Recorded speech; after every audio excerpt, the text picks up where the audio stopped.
Hi అండి.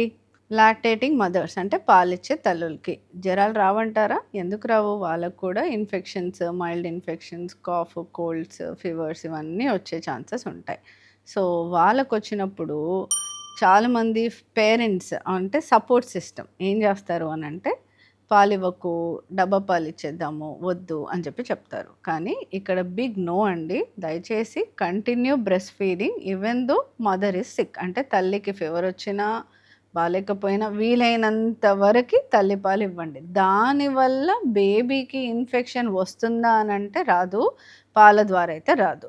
So, తల్లికొచ్చిన antibodies అనేవి అంటే రోగనిరోధక శక్తి అనేది తల్లి పాలల్లో ఉత్పత్తయి అంటే అక్కడి నుంచి బాడీలో ఉత్పత్తయి తల్లి పాల ద్వారా బేబీకి వెళ్ళే అవకాశాలుంటాయి. సో, ఇండైరెక్ట్‌లీ మనం బేబీకి ప్రొటెక్షన్ కూడా ఇస్తున్నట్టే. So, please continue feeding. So, ఇంకేమన్నా స్పెసిఫిక్‌గా కొన్ని రేర్ మందులు అలాంటివి పెట్టడం జరుగుతుంది అనంటే డాక్టర్స్‌కి ఖచ్చితంగా చెప్తాము ఫీడింగ్ అవాయిడ్ చేయండి అని.